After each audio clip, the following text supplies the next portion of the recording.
What does it mean to be brilliant and have impeccable integrity? To be brilliant means possessing exceptional intellectual clarity, creativity, or skill that allows you to solve complex problems or see patterns others miss.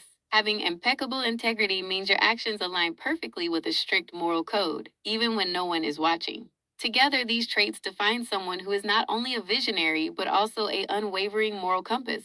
This leadership style combines cognitive mastery with uncompromising ethics, creating a foundation of radical trust. Key characteristics: visionary precision. They solve systemic problems by identifying the root cause rather than treating symptoms. Predictability. Because their moral North Star never shifts, subordinates can predict their decisions, reducing organizational anxiety. Accountability. They take full responsibility for failures while attributing successes to their team. Principled resistance. They are willing to lose their position rather than violate their core values or the truth. So let's connect the dots in terms of the starting point being the invasion by the Americans of Venezuela and now Iran. And let's connect the dots. Okay. So for the Americans and Trump, this is all about securing the dominance of the US currency.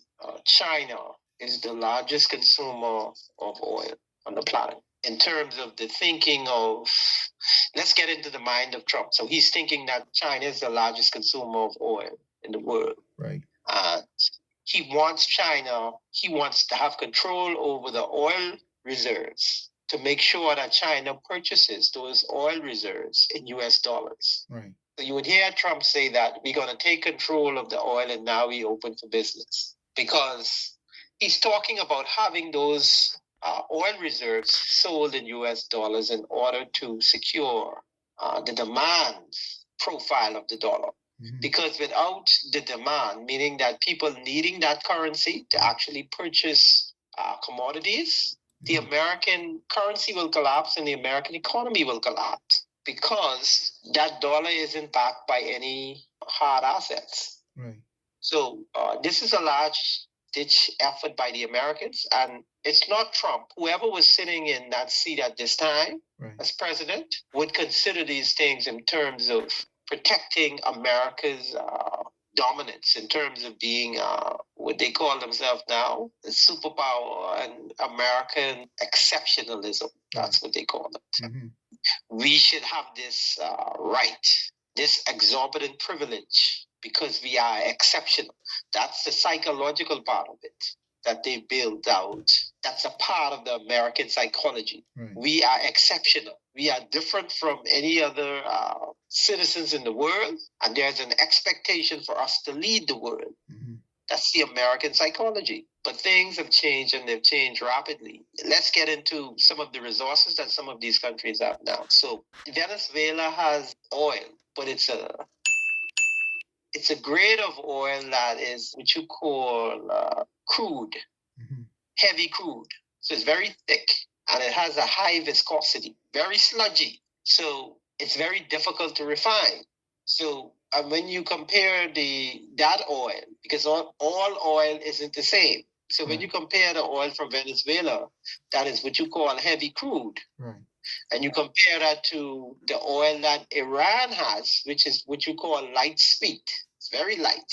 Mm-hmm. Takes very little refinement to get the gasoline product and the other additives from it, mm-hmm, whether it be jet fuel or whatever. Right, right. The chemistry of it is this. So Iran's oil is too light to form the complete spectrum of additives that you get from a barrel of oil. Mm-hmm. They change the chemistry profile by mixing the two. So they blend it. Right. So the oil that Iran had and Venezuela have, it makes a good blend. It's the perfect blend. So if you take the oil that Venezuela has and you mix that with the light, sweet crude that Iran has, it's the perfect oil. Because you could get the full spectrum of additives from it. In that arena, it's what you call the best, the highest grade oil that you can get when you mix these two blends. And so what Donald Trump is saying now, I have Venezuela's oil. I'm going to take Iran's oil. I'm going to take Iran's oil. I'm going to take Iran's oil. Now, This clip that you're listening to was done on March 1st, 2026. Let me show you how far ahead of the curve this man is, even when it comes to international global news. The clip that you're about to hear is Rachel Maddow of MSNBC. Iran's foreign minister, Abbas Araghchi, the same official who this week told NBC News that Iran was confident it could counter a U.S.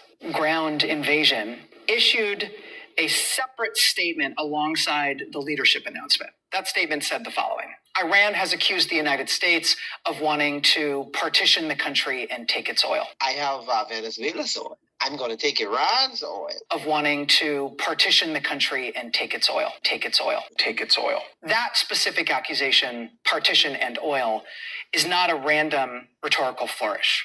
It is a calculated message aimed directly at China and Russia. Iran is asking China and Russia to see this war not as a nuclear non-proliferation operation, but as an American land grab in the world's most oil-rich region. Oil-rich region. Oil-rich region. Her clip was released on YouTube. The date, March 8th, 2026. This statement was made by Mr. Harachi on March 8th, 2026. That statement by Ricardo Thurston was made 7 days before Harachi said it and Rachel Maddow reported it. He was, Ricardo Thurston, 7 days ahead of their statements. Donald Trump is saying now, I have Venezuela's oil. I'm going to take Iran's oil. I'm going to take Iran's oil. And now when I mix the two, I'll have the best and most complete spectrum in terms of the makeup of that oil on the planet. That will be the most desirable oil to purchase. Right. Don't forget, when the Chinese purchase oil, they're purchasing that oil for the refinery. Right. And so when that oil goes to anybody who purchases oil, they're actually purchasing it because they have a refinery. So you may find countries that have oil, but they don't have a refinery. It has to be refined. Right. And people talk about the gasoline and, the fuels that come from oil rather than the wide spectrum of additives you get from refining oil. You get rubber, you get soap, you get all these other different things. Beyond gasoline and plastic bottles, thousands of household items are derived from crude oil. Surprising items made from oil. Medicine. Aspirin and antihistamines contain benzene from oil. Personal care. Lipstick, toothpaste, deodorant, and shaving cream. Food and kitchen. Chewing gum, petroleum wax, food preservatives, and trash bags. Home decor. Carpets, synthetic rugs, curtains, and house paint. Electronics, cell phones, computer monitors, and eyeglasses, clothing, yoga pants, polyester shirts, and even sneakers. So that refinery becomes a hub for all kinds of products. It's just not gasoline. Right. Or fuels. Yeah. It's a spectrum of other additives, additionalities that come from refining that product. Yeah, plastic products, all that stuff. Yeah. All of that stuff. Yeah. So let's use China as an example. When China purchases that oil from Iran, their refining facilities are built specifically for that type of oil. Oil from Venezuela as well. But Venezuela only represents less than 5% of their capacity. So their refineries, only 5% of their refineries, they outfitted to deal with that heavy crude that comes from Venezuela. And when they got the heavy crude from Venezuela, they mixed it with, because I think Iran is China's largest partner in terms of oil sales. Right. So what China was doing was they got that heavy crude from Venezuela, a continuous supply of oil coming from Iran, and they mixed it. So they got a blend. And by blending the oil, they increased the spectrum of the use case for oil, all of the things that they can get from that oil. And so Trump looked at that. And this is strictly geared, this is Trump trying to put a choke point on China in terms of controlling their refineries, saying, you know what? I'm going to control that product that goes into your refinery. Right. I'm going to control that supply chain. Iran is asking China and Russia to see this war not as a nuclear non-proliferation operation, but as an American land grab in the world's most oil-rich region. So Trump is attempting to interrupt the supply chain and take control of the supply chain. But to get back to why why he has initiated some of these actions in these countries, it goes back to protecting that US dollar. Right. And to bring China back to the table. He is even ahead of CBS News. Ricardo Thurston's statement was made on the 1st. This statement was said on the 9th of March. Take a listen. Tonight, a new warning from China, even as its top diplomat cast his country as a defender of peace and stability. CBS's Anna Coren is in Beijing tonight with new reporting inside the world's other superpower. Jurika, China's leadership is bracing for the impact of the war in Iran, preparing for a severe disruption to its energy supplies. Iran has long been a trade partner to China, in recent years selling most of its US-sanctioned oil to Beijing. China imports 70% of its energy, and Iran makes up 13% of its crude intake. That supply line has now been cut off. This is all about China. The invasion of Venezuela, the strike on Iran. It's all about interrupting the supply chain and thereby believing that you could interrupt China's rise as a superpower to slow them down. But I mean, if you check the course of history, it always mirrors itself in terms of when a superpower is on its last leg, they engage in these type of activities to try to hold on to any semblance of power. But meanwhile, the power is already being transferred to another entity. We're living in a time when powers transfer, because this power thing, if you check the course of history, it seems to move. Because there was one time in the world when a small country like Portugal actually ran the whole entire world, controlled the shipping and all of that other kind of stuff.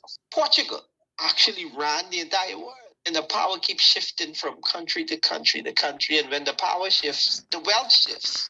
That's history. And history may not repeat, but it rhymes. Right. It projects it expresses itself differently. But the bottom line is it moves. It doesn't stay one place. And then you have this transfer of power seems to happen every century.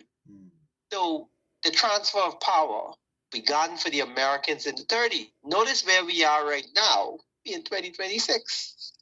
I mean, you could remember 1931, the Great Depression.